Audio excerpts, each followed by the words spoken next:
सबैमा प्रभु यीशु ख्रीष्टको नाममा जय मसीह।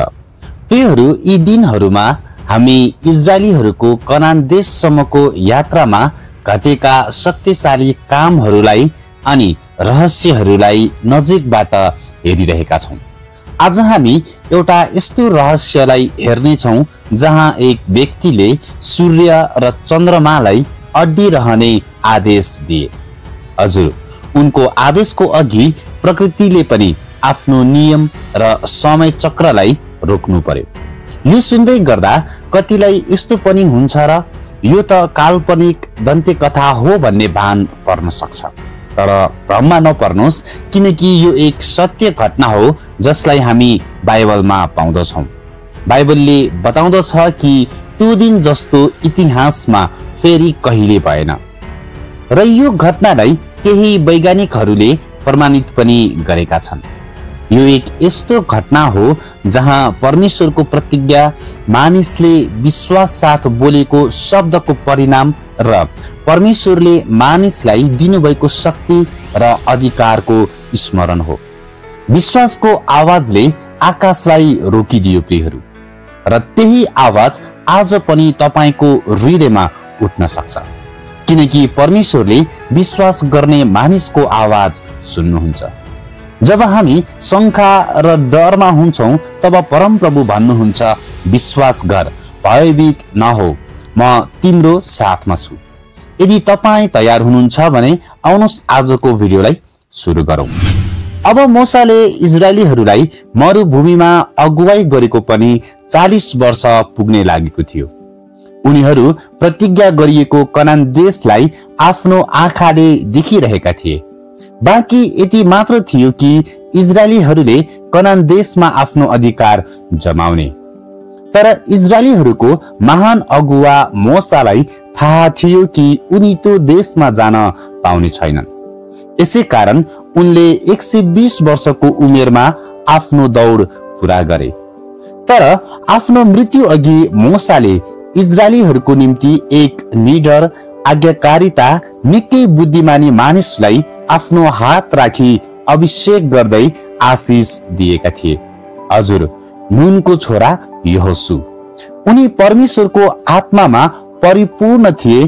परमप्रभुले मूसालाई दिनुभएका आज्ञाहरू इमानदारपूर्वक पालना गर्थे। मूसाको मृत्युपछि यहोशू नै अब इजरायलको प्रधान अगुवा भए र इजरायलीहरूले पनि मूसालाई जस्तै यहोशूलाई पनि आदर र सम्मान गर्दथे। अनि परमप्रभुले यहोशूलाई यस्तो करार बाँध्नुभयो, तेरो जीवनभरि तेरो सामुन्ने कोही मानिस खडा हुन सक्ने छैन। जसरी म मूसासँग रहे त्यसरी नै म तँसँग रहनेछु। म तँलाई छोड्ने अनि तँलाई त्याग्ने छैन। बलियो र खूब साहसी बन, किनकि मैले तिनीहरूका पिता पुर्खाहरूलाई दिन्छु भने प्रतिज्ञा गरेको देश तिनीहरूको अधिकारमा गराउन तैँले तिनीहरूलाई अगुवाई गर्नेछस्। बलियो र अति साहसी हो। मेरो दास मूसाले तँलाई आज्ञा गरे अनुसार सबै व्यवस्था पालन गर। त्यसबाट दाहिनेतिर वा देब्रेतिर नफर्किनु र तँ जहाँ गए पनि सफलता पाउनेछस्। व्यवस्थाको यो पुस्तक तेरो ओठबाट नहटोस्, तर त्यसमाथि तैँले दिन रात ध्यान गर्नु अनि त्यसमा लेखिएका सबै कुरा होशियारी साथ पालन गर्नु र तेरा सबै मार्गहरूमा तैँले उन्नति गर्नेछस् र सफलता पाउनेछस्। तँलाई मेरो आज्ञा छ, बलियो र खुबै साहसी हो, न डरा, निराश नहो, किनकि तँ जहाँ गए पनि परमप्रभु तेरा परमेश्वर तेरा साथमा हुनुहुनेछ। यहोशू आफैमा एक जवान, निडर, लडाकु र विश्वासिलो पात्र थिए। जब परमेश्वरले उनीसँग करार बाँध्नुभयो, अब उनलाई प्रतिज्ञा गरिएको कनानमा अधिकार गर्न रोक्ने कुनै पनि शक्ति थिएन। त्यसमाथि सम्पूर्ण इजरायलीहरूको साथ र सहयोगले उनी झन बलियो भई अघि बढ्दछन् र कनान देशतर्फ इजरायलीहरूको यात्रालाई अघि बढाउँदछन्। कहिलेकाहीँ हाम्रो चर्चका लिडरहरूलाई हाम्रो साथ र सहयोगको खाँचो परेको हुन्छ, तर के हामीले उनीहरूलाई साथ दिएका छौं या विरोध? या गनगन मात्र गर्छौं।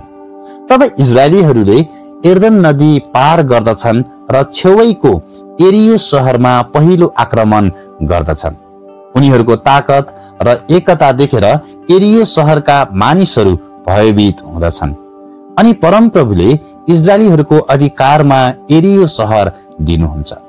यो चाहिँ योशु आफै इजरायलीहरूको अगुवा हुँदाको समयमा भएको पहिलो लडाईँको जित थियो। यहाँबाट इजरायलीहरूले थाहा पाए कि यहोशुसँग स्वयं परमप्रभु उभिनु भएको छ। त्यो जित पछि यहोशु र इजरायलीहरूको वीरताले वरिपरि रहेका शहरहरूमा डरको माहौलले घेरिसकेको थियो। अब इजरायलीहरूको नजरमा ए शहरलाई कब्जा गर्नु थियो। ए शहरलाई कब्जा गर्न यहोशुले आफ्नो बुद्धि र रणनीति यसरी बनाउँछन् कि सम्पूर्ण ए शहरका योद्धाहरूलाई इजरायली सेनाहरूको बीचमा पारी सजिलै उनीहरूमाथि जित हासिल गर्दछन्, किनकि इजरायलीहरूको हरेक युद्धमा परमप्रभु तिनीहरूको साथमा हुनुहुन्थ्यो। आज हाम्रो जीवनमा आउने हरेक युद्धहरू हामी जित्न सक्दछौं यदि परमप्रभुलाई हामी प्राथमिकता दिन्छौं भने। अब संसारभरिमै यस्तो एउटा घटना घट्न जाँदै थियो जहाँ समय चक्र पूर्ण रूपमा स्तब्ध हुँदै थियो। सूर्य र चन्द्रले आफ्नो गतिलाई रोक्नु पर्दै थियो। परमेश्वरको दास यहोशुले गर्नै लागेका आज्ञादेखि सम्पूर्ण ब्रह्माण्ड र प्रकृतिले आफ्नो नियमलाई तोड्नु पर्ने समय आइरहेको थियो। यो समयलाई देखेर परमेश्वर पनि मौन भई बस्नुहुन्छ। हजुर, यो नै बाइबलको इतिहासमा पहिलो घटना हुन पुग्दछ जहाँ परमेश्वरको रहस्यमय आज्ञालाई मानिस जातिले माने, जुन सृष्टिमाथि अधिकार गर्नु थियो।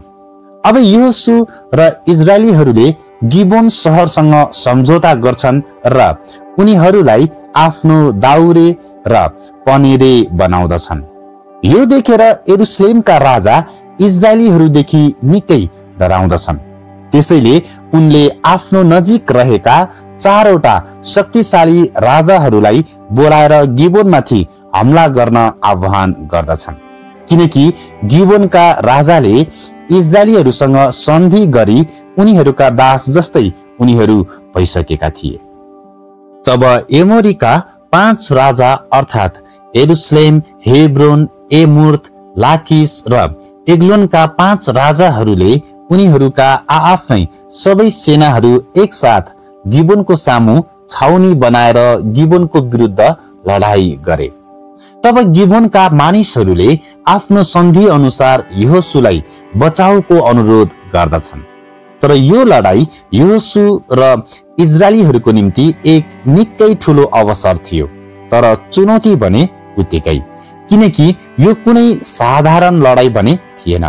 यो यस्तो लडाई थियो मानौ नेपाल कुनै शक्तिशाली राष्ट्र जस्तै चाइना, इन्डिया, अमेरिकासँग एक्लै युद्ध गर्दैछ, जसको परिणाम हार अनि दुर्गति बाहेक केही हुनेवाला छैन। कहिलेकाहीँ हाम्रो जीवनमा पनि चारैतिरबाट समस्याहरू आउँदछ अनि त्यहाँबाट उम्किने बाटो हामी देख्नै सक्दैनौं।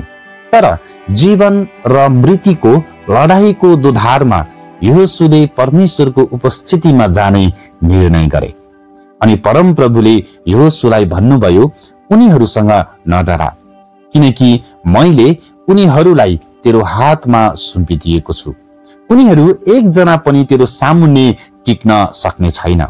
प्रियहरू, जब हाम्रो जीवनमा समस्याहरू आउँदछन् अनि समाधानको लागि यदि हामी परमेश्वरको उपस्थितिमा जान्छौं भने परमप्रभुले हामीलाई पनि त्यही आवाजले भन्नुहुन्छ, नडरा, ती समस्याहरू तेरो सामुन्ने टिक्न सक्ने छैन।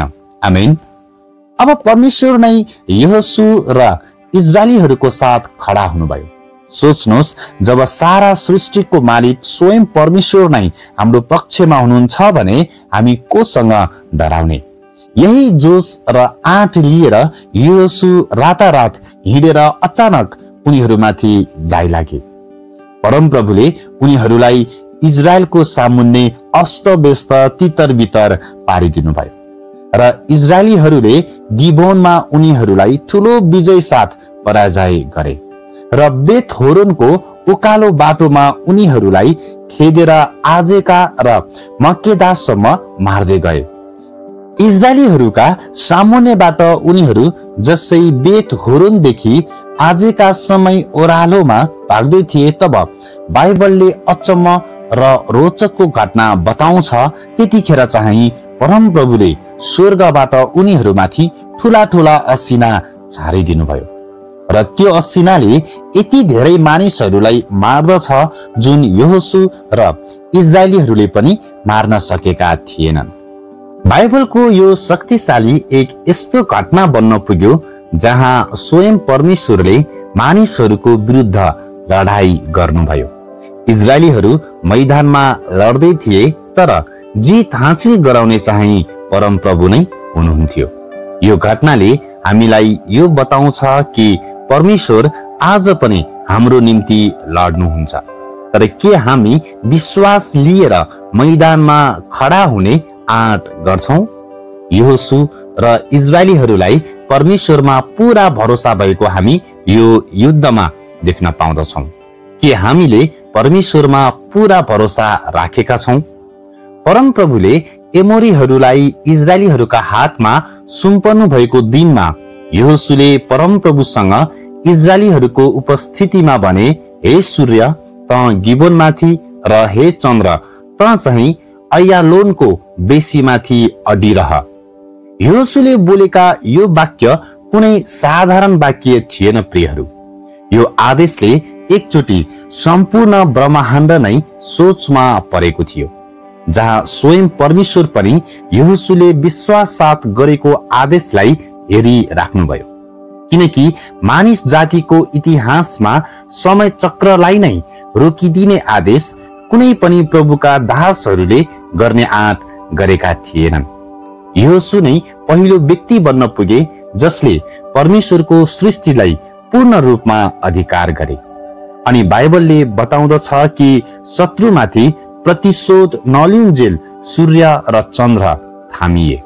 प्रियहरू, जसले परमप्रभुको वचनलाई विश्वास गर्दैनन् उनीहरूको लागि यो काल्पनिक कथा मात्र हुन जान्छ। तर यहोशूले गरेको आदेशको अघि सूर्य र चन्द्रले पनि घोडा टेक्नु पर्यो।